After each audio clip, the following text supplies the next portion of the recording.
Bonjour. Bonjour. Salut. Je me présente, je m'appelle Jane, directrice. C'est merci. Enchanté. D'accord. Donc on va commencer. Je vais commencer par me présenter, mon collègue aussi après. Ensuite, vous allez procéder par vous présenter et ensuite on va passer aux questions. Donc je me présente, mon nom c'est Jane. Je suis directrice, ça fait 10 ans. J'ai commencé en tant qu'associée, juste comme le poste que vous postulez en ce moment. Je suis passée par Cordeau pendant 3 ans. J'ai procédé par être directrice adjointe pendant 2 ans. Et je suis devenue directrice au Marshall pendant 10 ans. Donc ça fait un bout que je suis ici. Donc je laisse mon collègue se présenter. Fait que moi c'est Sébastien Forcier, c'est ma 5e année que je suis directeur adjoint ici au Marshalls. Juste avant j'étais directeur adjoint chez l'équipeur. On m'a offert ce poste ici et j'ai vu une opportunité, donc ils m'ont formé puis j'ai été engagé. Cool. À votre tour. Moi, je m'appelle Aiden Assoulimine. Je suis étudiant au Cégep de l'Outaouais. Je suis en technique administrative en gestion de commerce. Et dans le fond, je le fais en 3 ans. Ça, c'est ma première année. Je viens de terminer ma première année. Je viens tout juste. J'ai commencé à travailler à 14 ans au McDo en tant que cuisinier. Et dans le fond, pendant ces étés-là, en fait, j'ai travaillé au McDo jusqu'à l'âge de 17 ans. J'ai quitté le poste pour appliquer à ce poste-ci il y a quelques mois. Dans le fond, j'ai travaillé pendant mes étés au camp de jour de karaté, après ce karaté dojo. C'est mon karaté parce que dans mon passe-temps, je fais du karaté. Et j'ai été 4 ans animateur au camp de jour. Oui. Ok, donc on va procéder par les questions. Ne prenez pas qu'on va noter positivement ou négativement, on prend juste des notes de ce que vous disiez. Parfait. Donc je vais commencer. Parlez-moi d'une fois où vous avez dû collaborer avec une personne ou une équipe, mais il y avait des désaccords. Mais dans le fond, c'est simple. Quand je travaillais au McDo, il y avait plusieurs tâches à léguer. Il y avait la tâche au commande à l'auto, il y avait la tâche au service à la clientèle en avant ou à la caisse, et il y avait aussi les commandes de livraison. Donc, on avait toutes ces tâches-là à léguer et on avait tout fait un plan d'action, tout en équipe pour se dire qui va où. Et un de mes collègues, malheureusement, n'était pas en accord avec ce plan d'action-là. Donc, moi, ce que j'ai fait, j'ai essayé de trouver un juste milieu avec elle. Essayer de trouver un poste qui lui convient à elle et quelqu'un d'autre pourrait prendre sa place en attendant. Donc, j'ai discuté avec l'équipe, tout ça, puis j'ai réussi à trouver une position qu'elle pouvait aller. Donc, à la fin, tout s'est bien passé et tout le monde était content. Donc, tout le monde était satisfait de chacun des postes, même le collègue qui a dû changer son poste, il est d'accord pour. Oui, en effet. Ok. Comment réagissez-vous si un membre de votre équipe ne collabore pas lors d'une exécution d'un travail qui doit être réalisé? Désolée. Mais, dans le fond, je vais commencer par comprendre ce ressenti. Parce que tout le monde se présente d'une manière différente ou qui pense d'une manière différente. Donc, je vais essayer de comprendre ce ressenti, ses sentiments et sa façon de penser. Je vais essayer d'adopter sa façon de penser et sa façon d'agir. Et ensuite de ça, si ça ne marche toujours pas, je vais aller chercher un responsable de l'équipe pour qu'il puisse régler le problème de son côté. Mon tour. Pourrais-tu me parler d'une situation où tout semblait bien se passer, mais il y a eu comme un détail que tu avais sous-estimé, que tout basculé? Comment tu l'as géré, puis qu'est-ce que tu en as pensé par la suite? Dans le fond, c'était pendant un rush au McDo, on est midi. Tout allait bien, ça roulait bien, jusqu'à temps que j'avais fait une erreur. Dans le fond, il y a une madame qui arrive qui me dit « Écoute, j'ai pas commandé de cornichons, mais finalement, il y en avait eu. » Donc, ça, c'est une erreur de ma part. Ce qui est arrivé, c'est que j'ai dû léguer ma tâche aux commandes au service au volant à un de mes collègues pour que je puisse régler le problème avec la madame parce que c'était mon erreur. Donc, je trouve que c'est important de prendre responsabilité et assumer ses erreurs quand il y en a. Et dans le fond, j'ai parlé avec la madame, j'ai pris son burger, j'ai été en faire un autre, puis j'ai été lui donner, puis à la fin, elle était satisfaite du service pareil, malgré le fait qu'il y ait une erreur. Donc, ouais. Et qu'est-ce que vous en tirez de cette erreur-là pour qu'est-ce que vous avez fait dans le futur pour régler ce problème-là en avance? Mais dans le fond, penser d'avance puis toujours réfléchir à ce que le client avait demandé avant de finir, vérifier la commande, faire sûr que tout est correct. Et si, mettons, il y a une erreur, ben, prendre responsabilité et l'assumer. Maintenant, comment feriez-vous si vous êtes seul dans votre poste et que vous avez à confronter un problème inhabituel ou nouveau?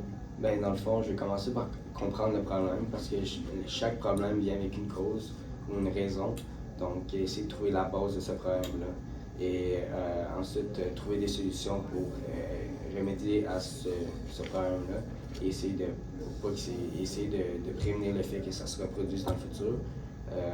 Donc, je vais essayer de trouver une solution soit de mon côté, avec moi-même ou avec un client, puis ensuite de ça le régler.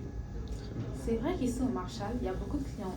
Il peut y avoir parfois des clients mécontents, comme dans toutes les autres compagnies où ils font du service à la clientèle. Donc, il faut savoir comment réagir dans cette situation. Comment bien gérer. Donnez-moi une situation où vous avez dû gérer plusieurs choses à la fois et comment vous avez fait pour vous en sortir. Dans le fond, c'était pendant... dans le fond, c'est une mauvaise commande qu'on avait reçue, qu'un client avait reçu en fait. Moi j'étais, il y avait le service au volant, la commande de livraison aussi. Donc j'avais plusieurs choses à faire. Donc ce que j'ai fait, c'est que j'ai légué une des tâches que j'avais à faire à un de mes collègues qui était d'accord à la faire, qui n'était pas très occupé. Donc j'ai légué cette tâche-là à mon collègue. Comme ça, moi j'ai pu me concentrer sur la mauvaise commande et le service au volant. Comme ça, j'avais pas trop les mains pleines et c'était plus facile pour moi de gérer ces deux problèmes-là et avoir la conscience un peu, avoir une meilleure conscience du fait que j'avais pas 3 tâches à faire à la place de... que j'avais seulement 2 tâches à faire à la place de 2. Ici, parfois au Marshall, on doit pouvoir gérer plein de choses en même temps. Donc, comment priorisez-vous vos tâches lorsque vous avez plusieurs tâches à réaliser?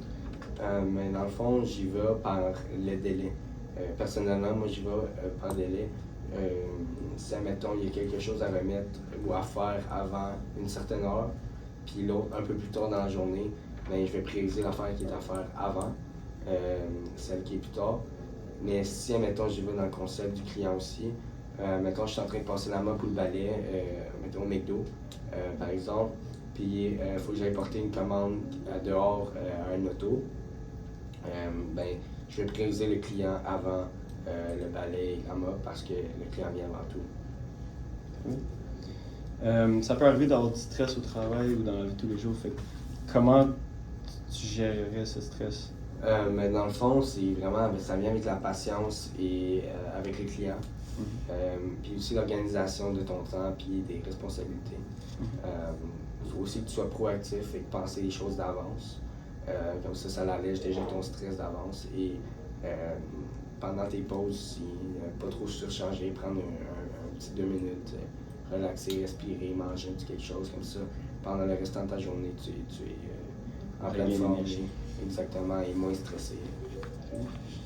Ça t'est-tu déjà arrivé dans un emploi précédent d'avoir une situation de stress ou d'un rush ou quelque chose comme ça? Oui, au McDo, encore une fois, et comme vous savez, le McDo, il y a toujours des rushs. Dans le fond, je reprends l'exemple que j'ai pris tantôt.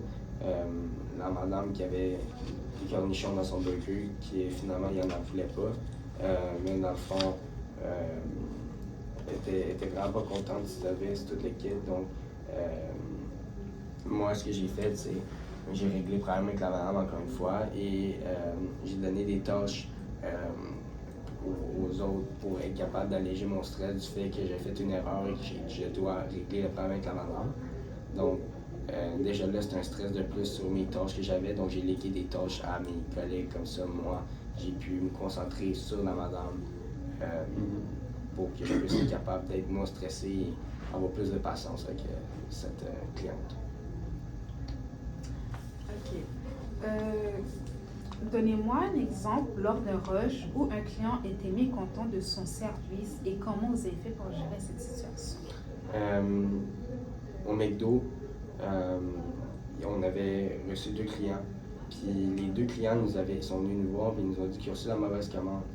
Mais dans le fond, j'ai parlé un peu avec mes collègues et ils ont dit que finalement, il y a eu une erreur en donnant les commandes et ils ont interchangé les commandes. Donc, ce qu'on a fait, c'est on aurait garder la commande qu'on avait fait une erreur dedans et on aurait donné la bonne commande. On avait regardé les factures et ils avaient raison. Donc, ce qu'on a fait, c'est on a juste repris la facture, on a fait la commande au complet comme du monde, puis on leur a remis, puis à la fin, les 2 étaient contents, malgré encore le fait qu'il y a une erreur dans la commande. Ouais, c'est vrai, parfois c'est pas facile de recevoir les mauvaises commandes. Hein? Quel comportement adopteriez-vous si vous faites face à un client difficile? La patience puis le calme est la clé.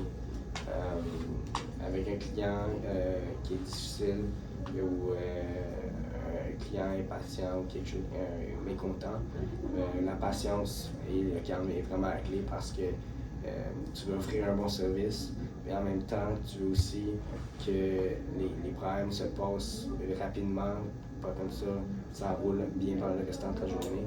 Donc, si ça marche pas, encore une fois, là, on arrête.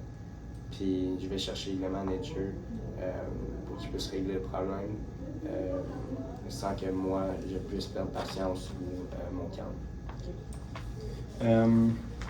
Est-ce que ça vous est déjà arrivé, admettons, que vous avez remarqué que les produits étaient mal organisés ou que c'était mal organisé, admettons, par couleur, par modèle?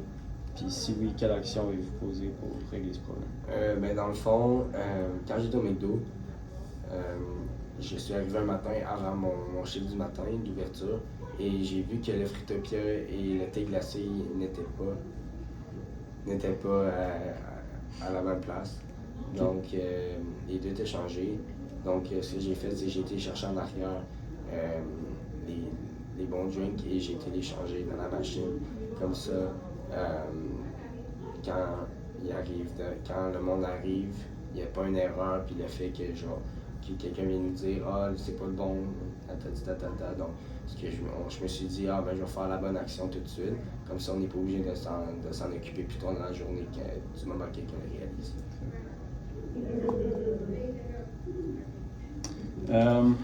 Maintenant, comment organiser vos articles pour avoir un bon aperçu visuel? Personnellement, moi, j'y vais par couleur, mais généralement, j'y vais avec ce qui est demandé. Fait que ça, mettons, on me demande d'y aller par grosseur ou par marque ou par type, je vais le faire. Mais personnellement, si j'ai pas de demande ou rien, je vais par couleur. Décris-moi une situation où vous avez dû effectuer un travail sans qu'on vous le demande. Quand je passais la mop et le balai au McDo le soir, dans le fond, on ne me l'avait pas demandé, donc moi j'y vais seulement par principe de propreté, pour garder la place propre, que les clients soient satisfaits aussi, pour que nous, il n'y ait pas de danger. On ne veut toujours pas glisser sur l'huile qui attend, quelque chose comme ça. Puis en parlant d'huile aussi, si mettons je vois que l'huile est sale, je vais la changer si j'ai le temps. Si j'ai pas trop les mains pleines puis j'ai du temps disponible pour le faire, je vais changer l'huile de la friteuse pour qu'elle soit propre. Juste par principe de propreté en fait. Parfois, vous seriez seul à la caisse et nous, directeur ou cordeau, ne serons pas là pour vous aider à gérer certaines situations. Donc, vous devriez parfois entreprendre des situations par vous-même. Que feriez-vous si une tâche vous est destinée à votre collègue et ce collègue en question n'a pas effectué ce travail car il devrait remplir un autre travail avant. Dans ce cas-là, moi, je vais aider mon collègue à finir ce qu'il avait à faire sur le moment, qui est pris un peu plus de retard que prévu. Comme ça, après ça, il est capable de s'avancer sur le travail qu'il a à faire ensuite pour accomplir le travail d'après. Puis si, admettons, il y a encore besoin d'aide pour le travail plus tard, je vais l'aider aussi, mais je vais préciser ce qui devrait être fait avant de faire le travail après. Lors de l'arrivée des saisons, mettons, printemps et été, quel type de vêtements ou d'articles de mode metteriez-vous de l'avant? Normalement, l'été, le monde porte des shorts ou des t-shirts ou des vêtements légers. Donc, c'est généralement ça que je vais mettre à l'avant en display. Aussi, les bas, les petits bas, les gougounes, tout ça, ainsi de suite. Casquettes. Donc, ouais. Comment réagissez-vous si un client vous demande un conseil par rapport à la mode, même si ce n'est pas nécessairement votre style, justement? On sait que tout le monde a des goûts différents. Donc, je vais essayer de l'aider du mieux que je peux selon mes connaissances aussi. Puis, c'est comme je me dis, comme j'ai dit, je trouve que tout le monde a un style vestimentaire différent, des goûts différents. Donc, malgré le fait qu'il n'a peut-être pas le même style que moi, du mieux que je peux, de ce que j'ai vu, tout ça, de mes expériences, je vais essayer de recommander ou donner des conseils à partir de mes connaissances. Là. Ok, ça va être tout pour aujourd'hui. Les questions, c'était des questions assez rapides. On a d'autres candidatures à passer en revue. On va vous contacter par téléphone pour vous signaler si vous êtes retenu ou non. Si vous êtes retenu, il y aura une procédure où on va vous envoyer un courriel et vous devriez remplir quelques documents. Et ouais, c'est ça. Donc, j'étais ravie de faire votre connaissance. Aussi. En espérant qu'on vous voit prochainement. Puis c'est ça. C'est bien possible. Parfait, merci beaucoup. À bientôt. Fun, merci. Passez une bonne journée. Merci beaucoup. Yes! Enfin! Alléluia! Amen! Ça filmait pas. T'es sérieux?